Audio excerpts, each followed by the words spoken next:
Wembukeli, ngikubingelele kuzo zonke indawo lapho khona kufinyela khona lolu hlelo igama lami.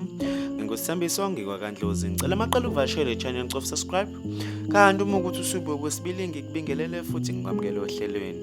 Wembukeli udutshule ngemvula izinhlamvu phambi komzali wakhe ngabasola bangaziwa owesilisa okuthiwa ubebolekisa ngemali. Kubikwa ukuthi isidumbu sowesilisa oneminyaka engu-24 ubudala sithole sihlalise esithini yendlu yangasese engaphandle kwendlu yakubo sinamanxeba ayishumi okudutshulwa.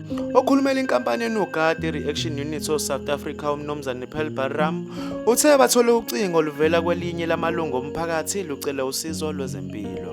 Kubikwa ukuthi unogada bafike kunesixuku sabantu sigunge indawo yesigameko. Kanti abosizo lokuqala bayiswe endlini encane ibanga elingamamitha angu-30 okusuka endlini enkulu kuyilapho abathole khona isidumbu somgilo sihlalise etoilet namanxeba ayishumi okudutshulwa emzimbeni.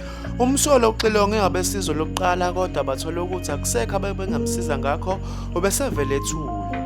Kanti ngokulandisa kukanina kaMgila uthe indodana yakhe emtshela ukuthi idinga kuye endlini encane kuthe unina oyilinde egcekeni waqaphela ukuthi kunamadoda amabili angena emzini wakhe.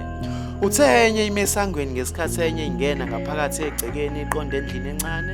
Uthe uzamile ukumemeza indoda engena egcekeni ukuba izichaze ukuthi ubani ngesikhathi imbingelela kodwa wangakwazi ukuyibona ngenxa yokuthi bekumnyama. Uthe ivule isicabha yadubula indodana yakhe ngaphakathi. Uthe uvule isicabha yadubula indodana yakhe ngaphambi kokuba ibaleke. Okhulumela amaphoyisa kwaZulu Natal uConstable Thenjiwe Ngcobo uthe amaphoyisa sendoda yaphenya icala lokubulala. Mbukeli, udaba lobuhlungu kakhulu lolu. Ngizocela ube kuvo lakho ku-comment section melana lolu daba.